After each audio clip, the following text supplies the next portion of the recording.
섬김의 모범을 보여요 라는 제목으로 여러분과 말씀을 나눌게요. 자, 여러분 혹시 마시멜로 이야기라고 하는 책 아세요?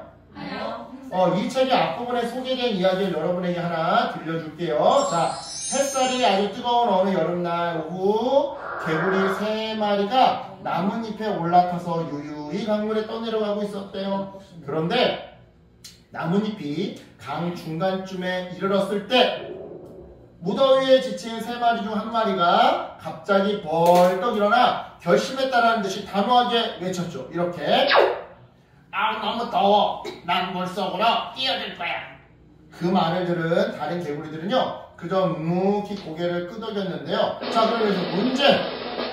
그럼 이제 나뭇잎 위에 남아있는 개구리는 모두 몇 마리였을까요? 정답은 3마리였어요. 3마리. 왜냐? 자, 조용. 뛰어들겠다고 말한 개구리가 말만 그렇게 하고 실제로는 안 뛰어들었거든요. 자, 여러분. 뛰어들겠다라고 하는 결심과 뛰어드는 실천은요, 전혀 다른 문제예요. 다시 말해, 결심과 실천은 전혀 다른 문제더라 이 말이죠. 자, 이런 의미에서 여러분, 우리도 뛰어들겠다고 큰 소리만 치는 개구리와 아주 별반 다를 바 없이 같을 때가 자주 있어요. 실제로 오늘부터는 숙제 미루지 않고 그때그때 다 마칠 거라고 큰 소리 치면서 분명 결심했는데 다음날이 되면 예전처럼 숙제를 미루는 일이 자주 있더라 이 말이죠. 우리에게. 바로 이러한 이유 때문에 우리에게는요, 말하고 다짐한 그대로 실천하려고 하는 노력이 필요한 건데요. 오늘 우리가 읽은 말씀에서 예수님은요, 나의 것을 이웃에게 베풀고 나누면서 섬기라고 말씀하셔요. 그런 삶이 복이 있다고 말씀하시면서 말이죠.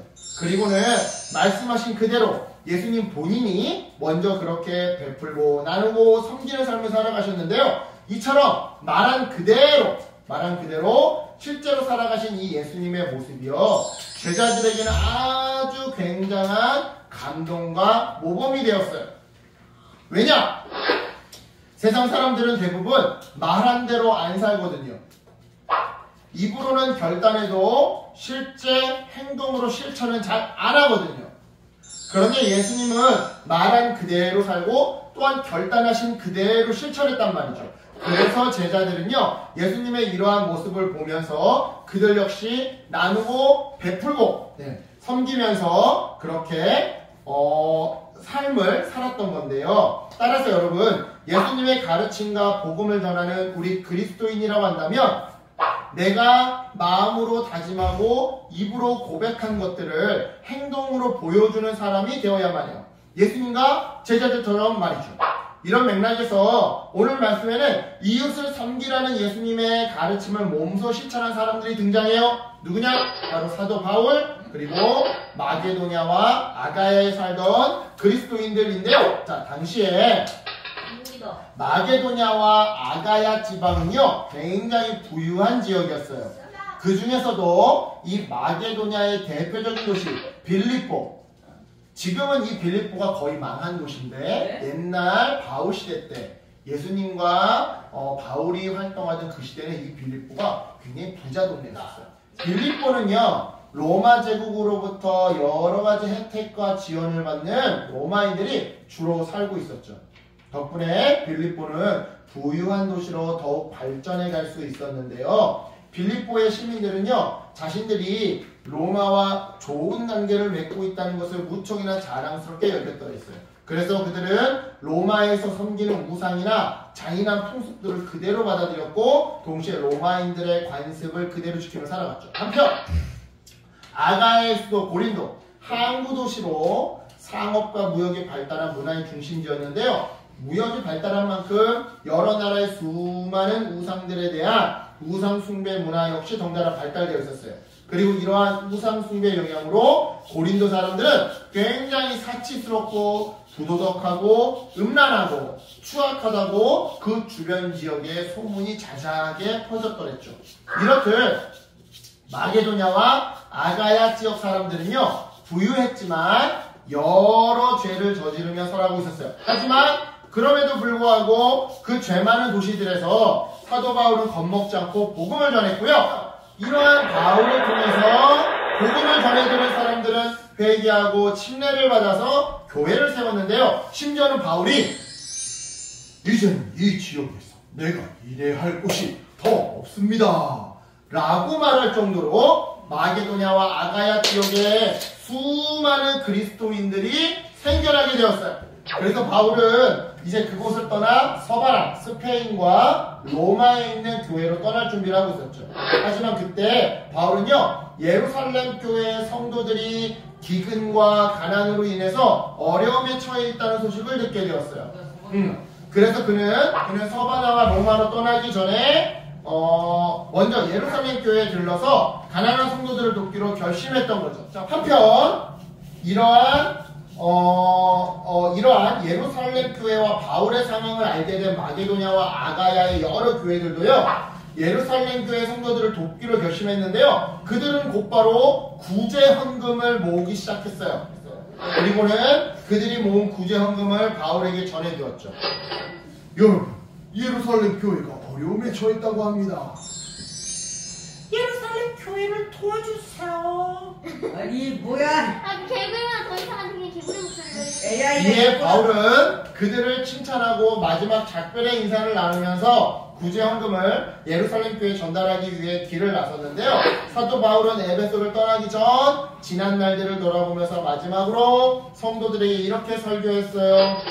저는 모든 일에서 여러분들에게 이웃을 섬기는 모범을 보여왔습니다. 자, 이게 무슨 말이에요?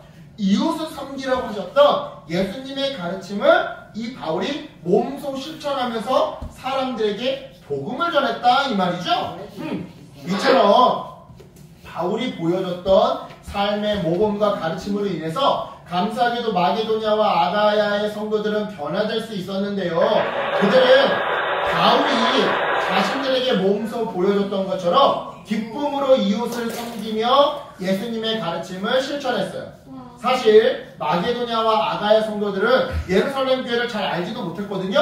왜냐? 아까 전에 지도를 봐서 알겠지만 서로 다른 민족이었고 거리도 굉장히 멀리 떨어져 있었거든요. 하지만 그럼에도 불구하고 마게도냐와 아가야 지역의 성도들은 자신들이 가진 것을 예루살렘 교회 성도들에게 아낌없이 내어주었어요. 다시 말해 예루살렘 교회 성도들을 돕기 위해 기쁜 마음으로 구제 헌금을 모았더라 이 말이죠. 그렇다면 여기서 질문할게요.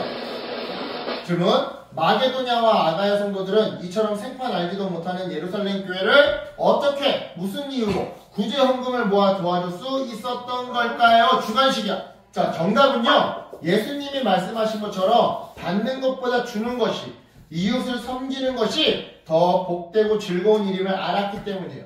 그래서 그들도 예수님처럼 사도 바울처럼 사랑과 기쁨으로 이웃을 섬겼던 거고요. 동시에 이러한 섬김을 통해 서로 사랑하고 세워주는 하나님 나라를 이루며 살아갔던 거죠. 이처럼 여러분, 어떤 소식이나 가르침을 전하는 것은요, 그저 말로만 할 수 있는 일이 아니에요.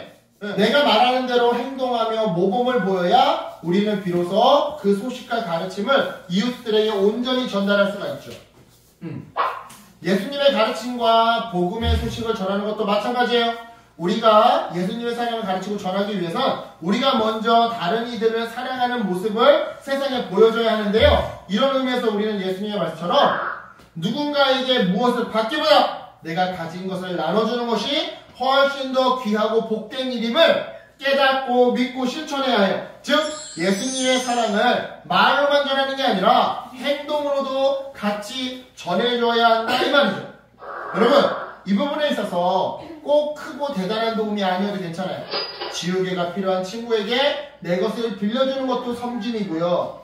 식사 준비로 바쁜 부모님을 도와서 식탁에 수저나 물컵을 놓는 것도 섬김이에요.